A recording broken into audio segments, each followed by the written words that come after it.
Hello beautiful beings, and thank you for joining me. In this, I'm going to present and show some different perspectives on what clearings are, why they're important, and what they're effective against, and how to implement them on a daily basis and different types as well. So going into it, what are clearings? A clearing is a type of prayer or statement of intention to eliminate negative energy, entities, thought forms, and residual energy by locating energies, remote influences, and dark energies, and even possessions in extreme cases, which can sometimes take a bit of work. You can even do clearings around projects, work situations, family, friends, your travel, the list goes on. And in our own spiritual evolution, some of the keys are clearing, observation, the breath, being present, and love. Very important keys. So clearings can help with a wide range of different things, and I see it more like a spiritual shower, spiritual hygiene, regularly checking in, which is why a lot of this goes into self-mastery in its simplistic form, being in control of our thoughts, our actions, where we direct our energy. Now, some of the influences that exacerbate and amplify our emotions and feelings that can bring us into a lower vibratorial state, which is where entities can hook in and can actually initiate us going into a lower vibratorial state, is through past traumas. Drugs, the drug itself and or the environment they're done in. Sex, if done without the proper intention. The occult, delving into, we could say, tarot cards, Ouija boards, all these different things if they're not done properly and with the proper training and intention. You're basically inviting entities in when doing that, and that's the next one, inviting entities in. Again, if not knowing how to do so and how to work with your spirit team and what have you. And my thing is, as long as they're service to others and as long as they're in line with the awakening and healing of humanity and to assist people to empower themselves, it's good, but it's got to be done properly. Through emotions, negative emotions, hormones, when especially teenagers, they've got a huge change in fluctuation and upping and downing in chemicals and hormones within the body. People you surround yourself with, even your loved ones. Your environment, hospitals, jails, shopping malls, schools. These are very much places where you've got a double-edged sword of very positive entities that can be around as well as negative. And so our environment is really important, and who we surround ourselves with. Keeping things clean as well, because dirty and unclean places can be a hangout for these negative influences and entities. And also, even in the body, in areas where there can be disease, cancer, inflammation, pain, entities can actually exacerbate and or create these situations for us. And when needing to actually do a clearing and being affected by what I've just gone through, whether it's people that you're surrounding yourself with, whether doing drugs, your environment, all these different things, how signs can be showing within you and how you're feeling that you need a clearing can be a number of different things. It can be from anger, outbursts, different behavior. We could even say different thoughts that you know are not yours, but you're going on negative, what I call mind loops, or playing mental gymnastics. Having different behavior, being clumsy and having lots of accidents, shame, guilt, fear, ego and judgment, control issues. These can be signs that you're being influenced by negative entities. Now, it doesn't mean we don't have our own issues. It doesn't mean we don't have our own trials and tribulations and things that we've got to work through. Whether it's just our own development, our own journey, we've got our own stuff. But these entities can actually amplify and exacerbate situations that are either underlying and or create them through the illusion that things are an issue when they're not, through our own thought processes. And even as a collective, we've got collective trauma. There's ancestral trauma, which actually leads to off-world through our ancestors, and even past life and karmic traumas. These things can affect us in the now, and as I say, a lot of these things don't matter unless they're affecting you in the now, which therefore it needs to be brought to the surface to work through, to purge, to release, heal, and uplift before moving on.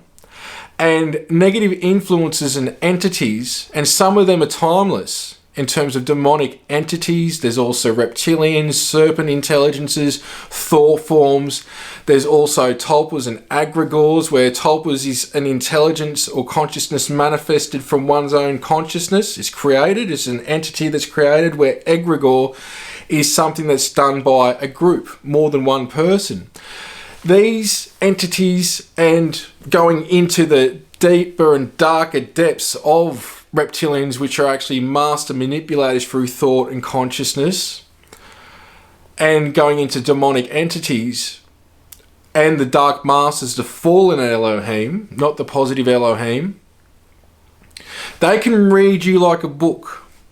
They can see your good things, the bad things that you've done, the things that you wish you could have done, that you could change, your insecurities, again, your trauma. And they can bring that to the surface, even if it's healed, to see if they can activate a trauma response.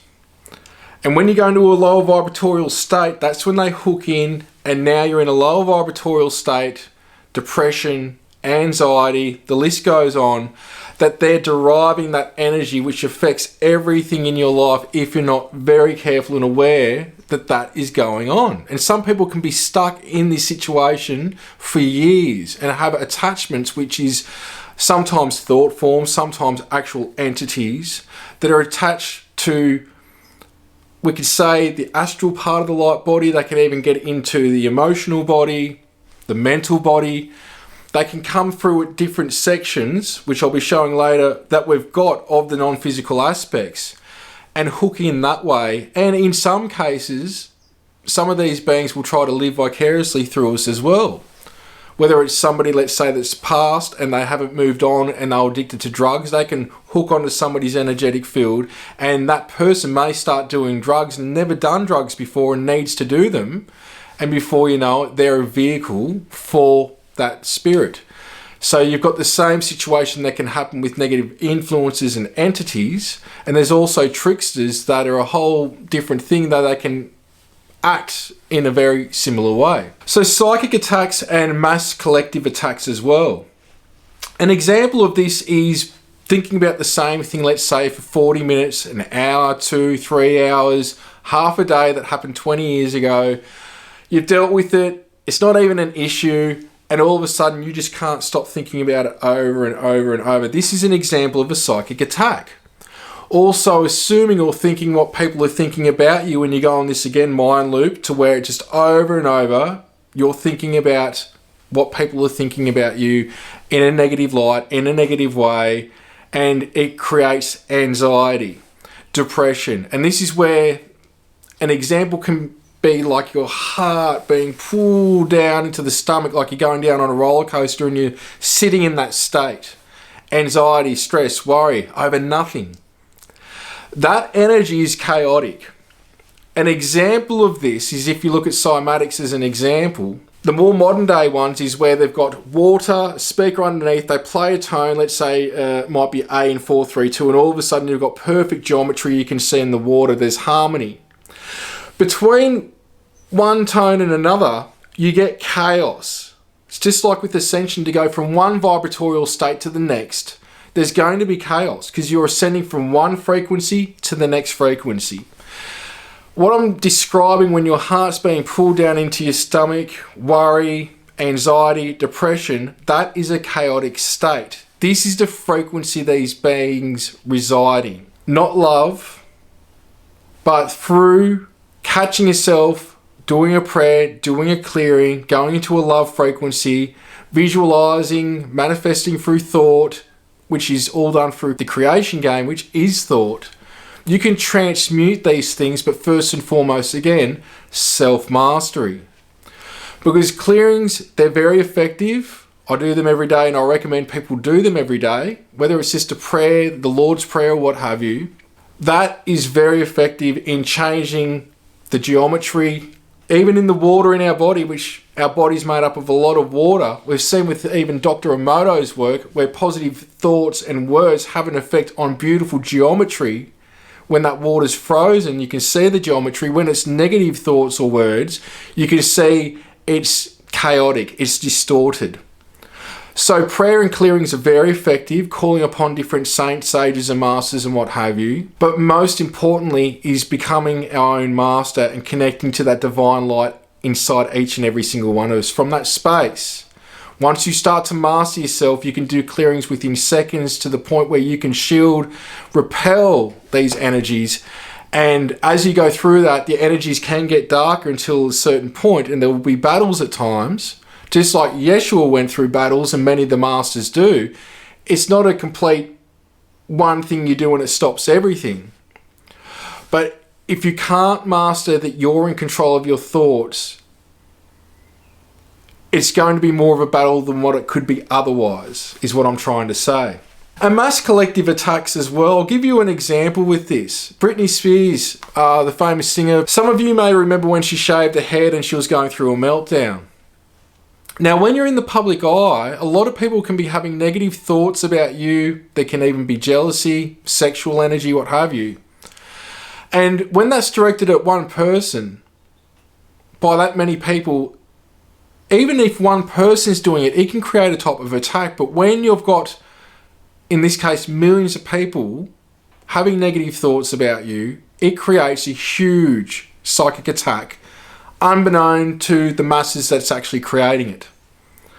And so this can go into all areas where there's false narratives or false flag events or stories made up that aren't true, that we can actually create outcomes that they wanted, desired for those events to occur, if not aware and directing our energy and not being aware of our thoughts and our energy by whoever's creating these events, which some talk about the Cabal, the Illuminati, the list goes on. This is just an example that I'm trying to give here that I hope is digestible. Also, residual energy and imprints on the land, locations and or objects. So residual energy is energy left from an event. It can be a positive event, a negative event. If somebody that was a negative person that lived in a home before you, you could be even feeling the remnants of that energy. And even people's energies that are extremely negative and or positive can be attached to objects that they've owned. Locations in general, even in areas where there's been war or murders and a lot of death. That energy can stay on the land if not cleared. And even if clearing, it can take a long time through clearing and working with those spirits or energies that experience the trauma there to help them move on and shift on. So our energy, our actions and our thoughts are quantum. That's why even if you heal and clear now, you can actually clear your ancestral line as well as your future offspring line.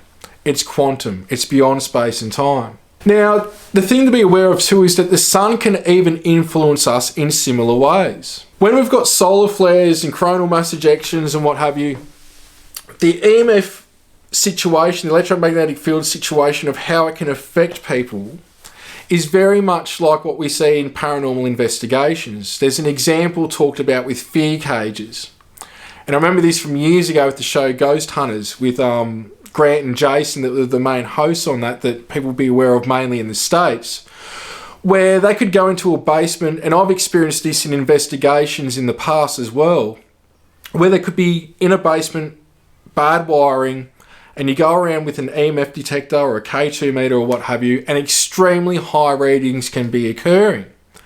Now, in a situation like that, you're basically in a cage of high EMF that can, one, yes, beings can use that and manifest, it's theorised and manipulate the energy to create hauntings or experiences and interactions. There's also the other side of the effect where people can think that they're having paranormal experiences. Vertigo, nausea, hallucinations. There's a list of things that high EMFs can do to the human body.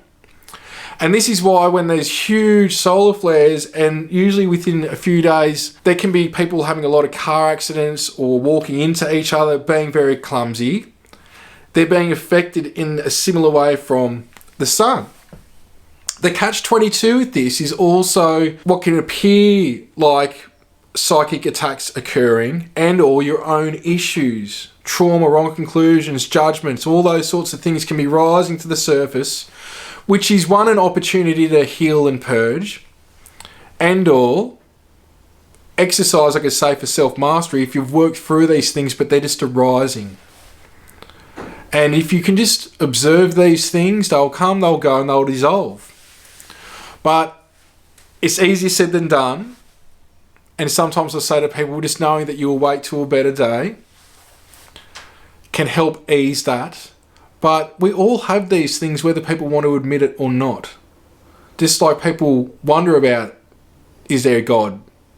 Is there life after death? All these different things. There's also another thing when we're going into aspects of clearing negative influences, energies, traumas, healing and what have you, that we could be experiencing another aspect of us that is portraying an experience or an attack that's actually there to see if we're ready for the next level in our own evolutionary process. Just like with extraterrestrial or spirit contact, people say, I'm ready for it, then they experience it and can freak out. That's just a response that some people have, and it's quite normal. We've also got a situation where some of these attacks are actually another aspect of us with the mandate to see how we will respond to what we will perceive as a negative experience.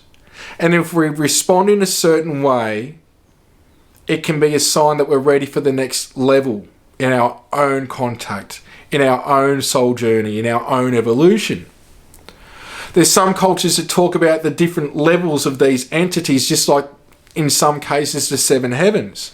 Some will say that there's 5 or 7 and the list goes on. I've heard all sorts of numbers of different entities that are actually us and or realms that we'll experience. That's our own thought realm projection of, in some cases, what we could say is karmically we experience because of what we've done, and we work through that until we get to the higher realms. And in some cases, lower entities and dark entities, and then we start to experience higher enlightened entities once we work through again and we feel that we've earned that. But the thing is, it's all an illusion. We come from the light, we leave the light, we go out within the light to go back home to that light. And it's what we're all made from. It's that essence of all that is. Paralysis. Now, paralysis is something, there is sleep paralysis where people come to and they're frozen in bed and can't move. Now, there is also the manifestation of paralysis for a number of reasons. And it's not always a negative thing. And I'll give some examples here. Let's say you're having a nightmare. You come to, you're frozen.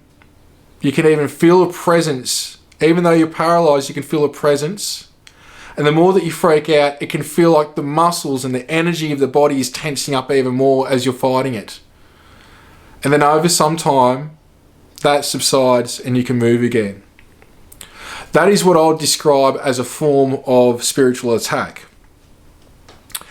There are other cases where you just might wake up and you start to freak because you can't move. But it can actually be you coming back to the body, and there's sometimes what I've experienced with it, an associated jolt. To add to that, it can sometimes be extraterrestrials or spiritually and technologically advanced beings that, yeah, it can be extraterrestrial, but can also be ultra-terrestrial from Earth on another plane of existence and or completely different realms, surpassing planets and stars, that we can have a connection to and we connect with at times spiritually. And you could wake up when being put back or when they're in your environment, and they could be interfacing with you consciously, but you're not picking up on the human conscious side of things or consciously in the body. And you could freak out and they will freeze you just to make sure you don't freak out, because it could, let's say, screw up a little bit of the plan that you've got coming into the Earth human experience with amnesia. And I'm sure there's other things that can be behind paralysis as well. But I'm coming at everything that I'm saying here in a very condensed manner from experience.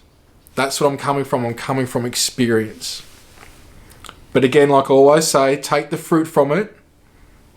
But it's just me sharing experience. So there's also implants. Now there are physical and biological implants, but there are also astral implants going up to etheric implants. Now the astral implants on a lower vibratorial level, we could say lower astral plane, they can be devices to keep us in a lower vibratorial state, to track, to manipulate our thoughts, our energies, and even be a device so other entities can work through to affect others and bring them into a lower vibratorial state and or create chaos, among many other things as well. And they can also be done on the higher planes of existences that attach to higher parts of the light body to assist with protection, development, things like that. But as I say, I prefer that things are done natural in that state.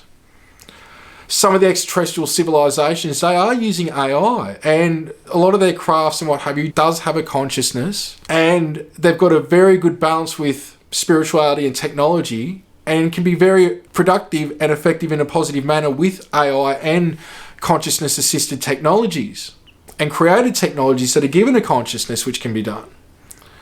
But it can also be done in a way that's unproductive if the civilization or people delving into this, or beings delving into this, so a lot of them are us in the future and or past or got human heritage connection, if they're not at a certain stage of their own evolution, it can be de-evolving, let's say. There's also satellite weaponry and scalar technology, among other types of technology that can affect people and can create attacks. AI itself, which was created by the fallen Elohim.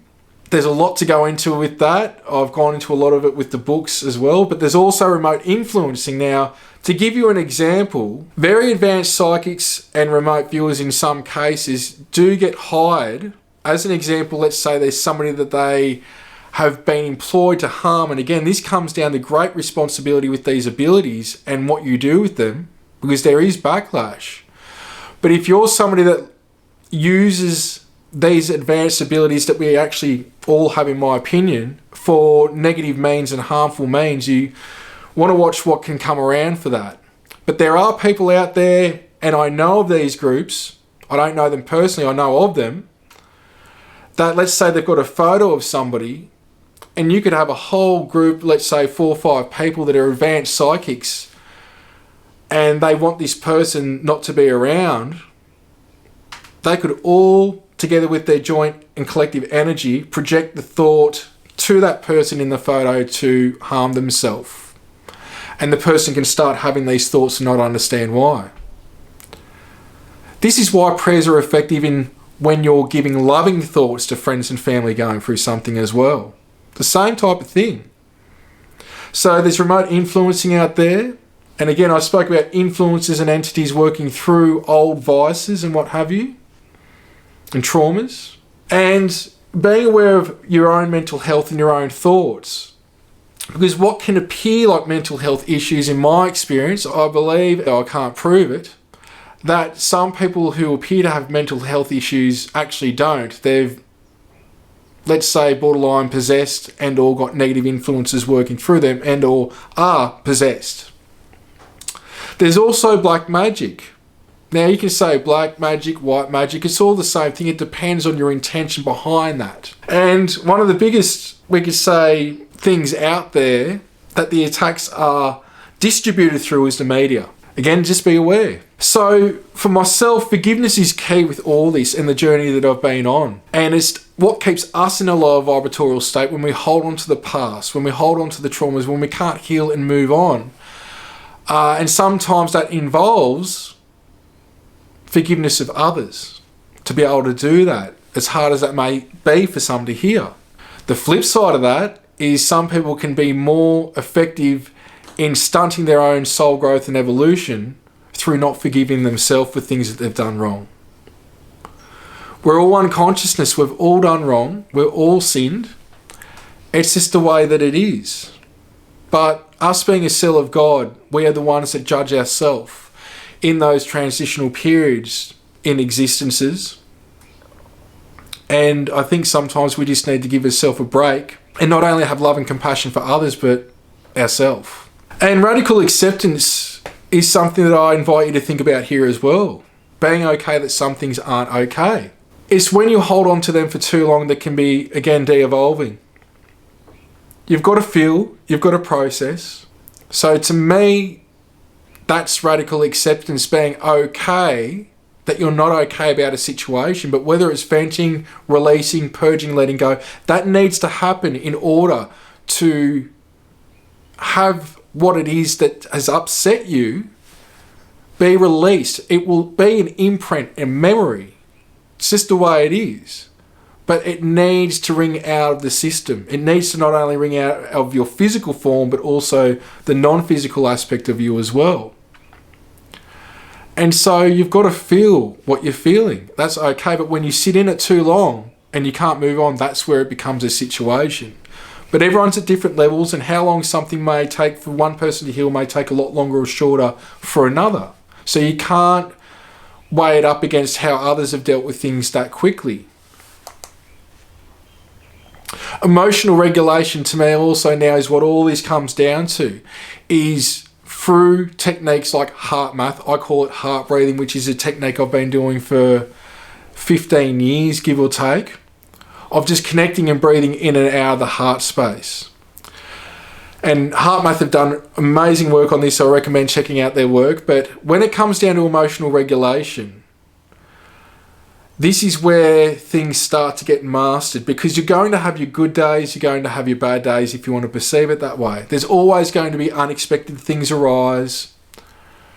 But if we can't control ourselves and emotionally regulate ourselves, we're not just useless to ourselves, but useless to others. And again, what happens is you go into a lower vibratorial state. Now you start to attract that. So I go into a lot of that with the material that I'm doing from the Sanctuary these days. And I prefer people go through self-mastery and learn about emotional regulation and what have you. Clearings a lot as well. Before delving into extraterrestrial spirit contact. Because if you aren't trained and mastering those things, you can be interacting with things that may not have your highest good at interest. And unfortunately, this is going on a lot. And it can take a lot of time to rectify and neutralize and inert those situations. So I'd rather people be able to avoid those things and do things in a safe space. But also these battles, as I say to people, is a form of boot camp. So this is where it's a catch-22 again. You get a negative and turn it into a positive. See these experiences as boot camp, like I have for paranormal investigations. My own experiences in general since a child, it was all boot camp leading up to what I'm doing right now. And it's given me the experience. But each time there's something that arises, I see it just like a refresher course and to keep me in check. Free will in one's journey. This is a situation, and the analogy I've used before for parents with their kids, is that there are times where people have just got to do what they've got to do. An example of this is, you see a child on a bike with training wheels. You start to see the training wheels lifting off, and a lot of the time they're just riding on the two wheels, and the training wheels probably aren't needed anymore. Now, as a parent, you're going to pull those training wheels off. You might start with pulling one off. And then when you can see that they're hardly ever using that last training wheel, you pull that off. But you know that they're going to crash that bike. I don't think there's one person that hasn't fallen off a bike before. Now, it doesn't mean you want your child to fall off the bike, but they're not going to learn to ride efficiently on two wheels unless you pull those training wheels off.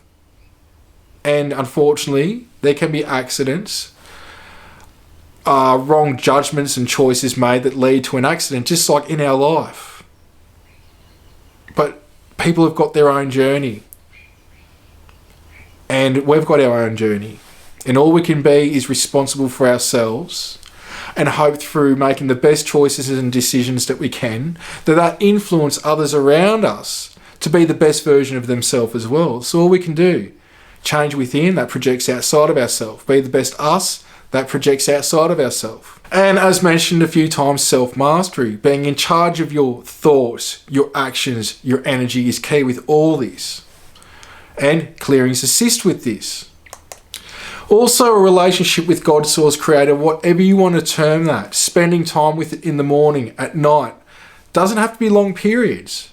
But just sitting, being present, setting the intention for doing so, and just being present with that source energy that we're all an aspect of. Communing with it. I call it communing with the divine.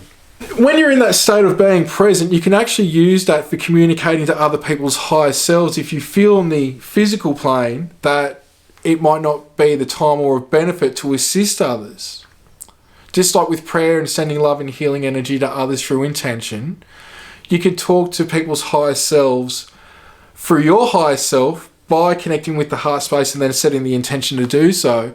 That can help resolve or calm a matter. And start that process off through heart breathing like you can with some of the exercises and clearing prayers we're just about to go into. And look, these days I get a lot of people coming to me that want help in helping other people. And the thing is, I can't help somebody unless they want the help themselves. And even in that case, I usually invite the person that's wanting to help others, or another person, could be a family member, a friend, or what have you, to think about the following, and talking to the person about the following, about direction in life, purpose in life, motivation, goals, a routine of clearing and prayer, their environment, and being around people who elevate them, and hopefully that you do the same, and motivating people to be the best version of themselves. As simple as these things seem, they can be very effective in transforming and bringing a positive direction in one's existence. It can be in a short period, a few days to weeks, especially months, and over the years that you will see the fruit from, if doing it from a positive perspective, what's mentioned here, positive direction. Passion and purpose, they're the same thing. Again, motivation, goals, something to work towards. Connecting with God, Source Creator, like I mentioned earlier, as well as, doing clearings and prayers, being and creating and living in and working in a positive environment, as well as people who elevate you, and again, hoping that you do the same for them. The biggest thing as well is being a vehicle for God to work through and accepting the abundance that comes with it. That is a huge step when you get to that point. But you've also got to be able to surrender. Because when you surrender, there's going to be some doubt coming, which is fear of the unknown and fear of security. Fear of the unknown meaning, if I make this choice and I really surrender, what's going to happen? Well, you're going into the unknown, but that's where you can also be a creator being in physical form. Have a think about that. Something I do every morning and every night. I say thank you to God, and I say to God, I'm a vehicle for you to work through, and I accept the blessings and abundance that comes with it. And basically that's so I'm taken care of, but I can keep doing what I need to do for God. And as long as I keep up my end of the bargain, it's amazing what can occur. Now, you can go into things to assist you in a process of understanding some of what I mentioned here in a Buddha perspective of the Four Noble Truths, which is life includes inevitable suffering. There is always a cause for suffering. There is an end to suffering, and the end to suffering can be found in the Noble Eightfold Path. Now, the Noble Eightfold Path of Buddhism is right understanding, embrace a positive view, 2, right intention, will your intentions help or harm others or the situation? Right speech. The words we use and the energy behind them create geometric effects if positive. In his work, Dr. Emoto goes into how negative words create a distorted effect in water, ice crystals, and when exposed to positive words, it creates harmony and geometry in the water/ice crystals. This includes even the written word. Around 70%, give or take, of the body is water. So as an example, if you talk to your water and bless it, and then you drink it, just imagine the positive effect this will have on your body and your mind. Also, something to ponder is what thinking positive thoughts can do to the molecular structure of the body. This means it's very important to catch yourself when you swear or have negative intentions behind what you say and think. Positive thinking and speaking positive words creates harmony in vibration. In the same way, negative words create chaos and distortion that prevents harmony. I know which one I prefer. Now, the right action. Are your actions of benefit to you and others? And if so, how?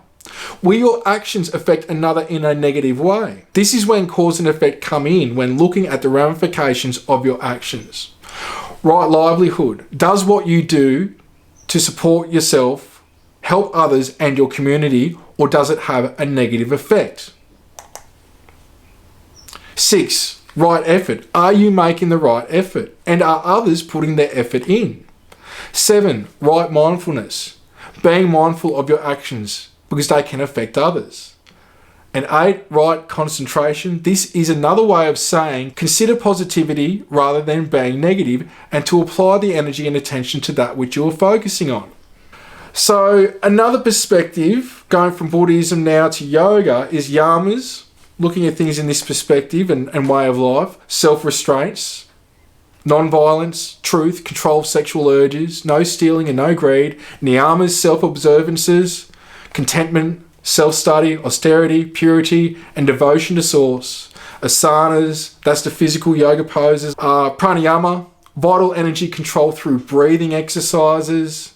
Pratyahara, withdrawal from the senses and disassociation from awareness of the outside environment in order to connect to the inner awareness. Dharana, concentration. Dhyana, meditation. Samadhi, union with source.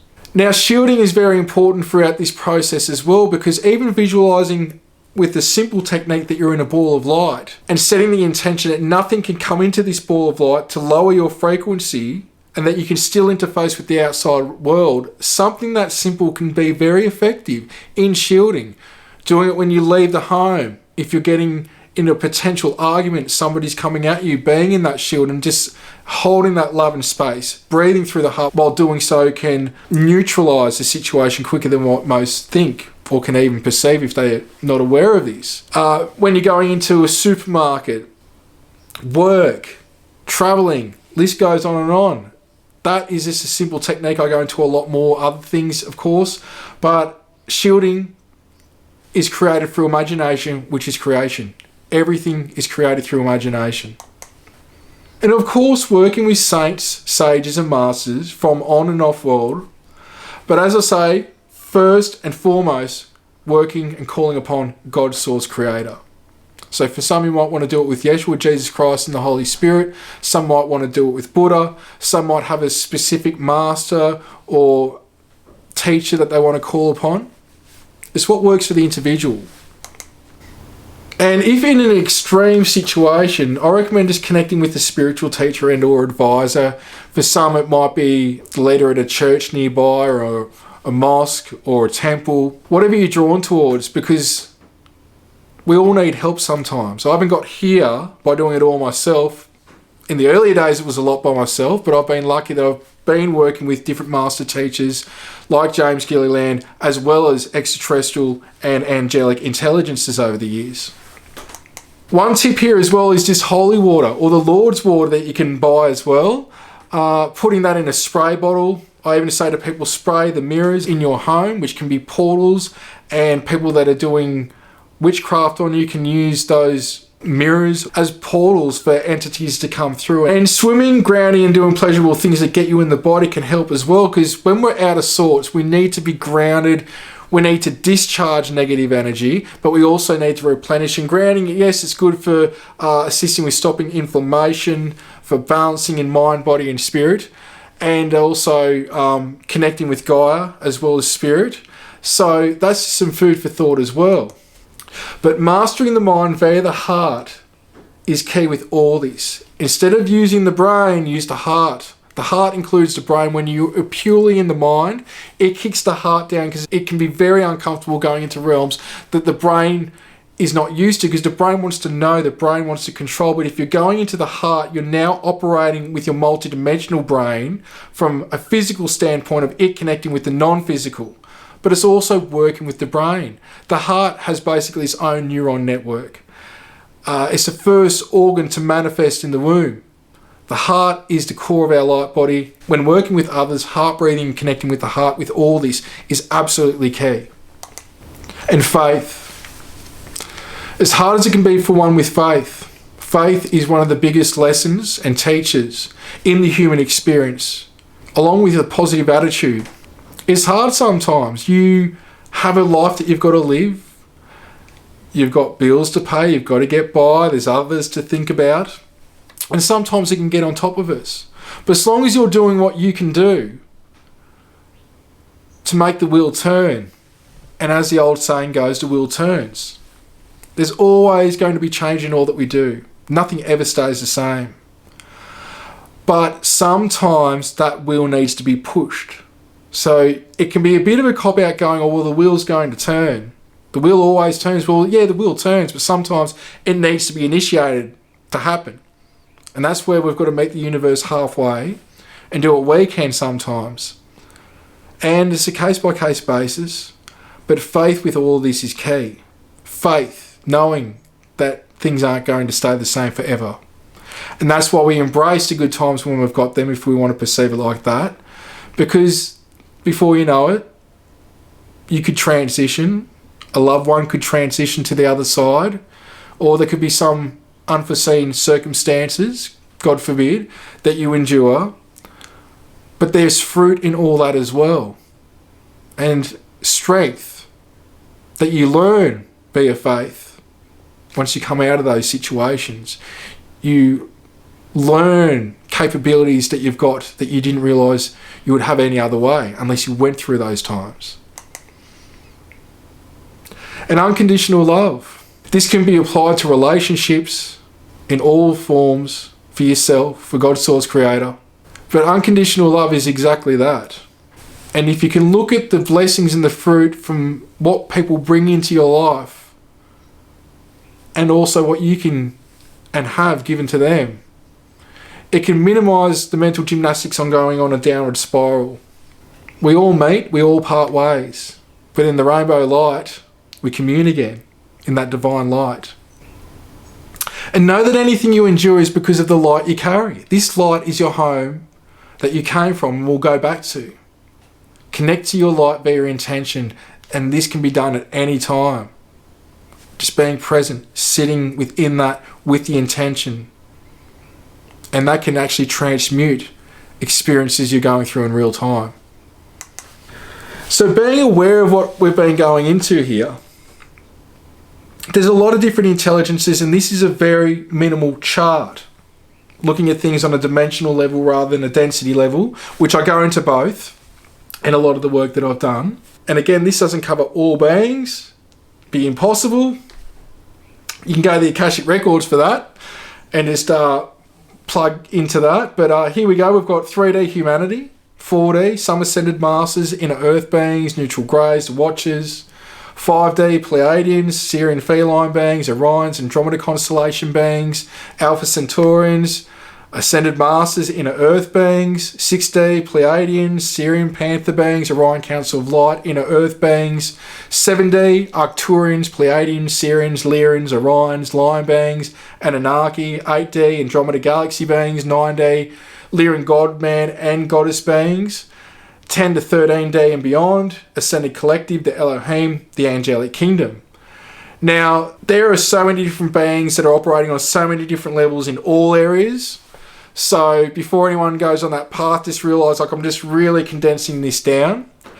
But with that said, this is something that I did run by James Gillan just with an extra perspective with all the charts. And there's a lot more than this here, but I'll be showing just some of them now. So negative intelligences within Source going into lower 4D, the fallen Elohim, fallen angels, demonic entities, shadow beings. Next down from that's the artificial intelligence. Archons, serpent beings, some tall greys, the fallen Anunnaki, royal and Draco reptilians, reptilian greys, some small greys, thought forms, wounded intelligences, discarnate souls, and trickster intelligences. And this is a perspective here of the layers of the light body that I was referring to, that again, I passed this with James. It's different from the other charts out there referring to similar things. And I just don't think personally anyone's got it 100%, including myself. It's just, I think it's too vast, too complex, though when we simplify things, I think we actually know it all, especially when we're out of body. But if you look to the right here, you got the chakras, and there's actually 114 chakras all up. There's 2 outside of the body, but this is the main ones. And when you look at them together, it creates a rainbow and also correlates to that many densities. And so you've got the root down the bottom going up to the sacral, the solar plexus, the heart, the throat, third eye, crown. Now let's convert that to the layers of the light body. And this is just from my experience. You've got the physical body to start off with. Then it goes into the mental body, the emotional body, the astral body, the etheric body, the spiritual body, the I am body, and the cosmic body. And this is where the different layers going from the physical, the mental and emotional and the astral, that entities can hook in. And we can even create blockages on those levels from physical emotions, and even scarring can happen from events on these layers that, as above, so below, now affect the physical. And they can bring forth disease, ailments, what have you. And the Merkaba light vehicle, chariot, the throne. This is our light vehicle that we traverse the many realms with, and can actually come online and be physical. And this is what we're seeing sometimes in the sky, and I've experienced this a lot of different times. And if you're not aware of this, there's other videos I've got up on this, as well as clearings and prayers as well, and the rainbow body. And now I just want to go into some quick clearing techniques that you can use or not use, mix them up, change it, swap it around. It's what works for you. And also just remember, on the website with the link below, there are clearing techniques and also these prayers written up as well. But we'll just go into some of these clearing prayers, which again are just tips and tools. So this is a psychic attack clearing prayer I made up. Mother Mary, I call upon you. Rid these thoughts that are attacks. Cleanse my aura. Bless my soul. Free I am. Now carry on. And here's one that's a protection prayer. Archangel Michael, God's soldier of light, I call upon protection tonight. With your sword, turn darkness into light. Safe and free I am tonight. Here's a clearing prayer. This is calling upon a faction of the Elohim, the positive ones. I call upon the Lords of Light to take all beings to the light. Let them know they are healed and free. Blessed they are, and so it is. Here's a cutting cords prayer calling upon Kuan Yin. Kuan Yin, protector of children. May my wounds be healed within. Cut these cords, release to pass. Now I'm present, joys within. And this is a prayer of light. My Lord and Saviour Yeshua, I call upon you and the Creator for protection, wisdom and light. Forgive my sins and ways of old. Expand my light that's found within. Bless others as you have me. Lift the veil so I can see. Touched by the Holy Spirit, love, joy and bliss, my Merkaba rainbow light shine with God's armour. I shall fear no man, darkness or that which is void of light. With this spirit I turn darkness to light, blessing others day and night. Universal prayer. Mother Earth, Father Sky, Great Spirit, the Creator Elohim. Thank you for each breath. May I progress, not digress, and be in the heart and feel your joy. Bless and protect me with my armour of light. May I shine this light on others and have patience and strength. Forever free in mind, body and spirit, joy is a reminder of my natural state. Truth, love, justice and eternal peace. Thank you, O infinite Creator. And so there's just some links there for the websites with resources. I also recommend James Gilliland's eseti.org. There it is there on the screen. James has been doing clearings how long I've been alive. He's also got some great tips and tools and techniques at eseti.org. And the more you can find out about techniques and tools, the better. It doesn't mean you've got to do it the way that I'm doing it or others are doing it. It's all about finding what works for you and swapping things up, changing things, and learning as much as you can so you can take control of your life where you can and be the best you. And to prevent the trials and tribulations and speed humps and what have you in life where you can. There's always going to be ups and downs, like I said, but all I hope that this has done is help to inform you, see things from a different perspective, enlighten you where it can, and to help you empower you, and that's it. So I'm going to wrap it up there. Thank you for watching. Love, light, and bliss. Many blessings.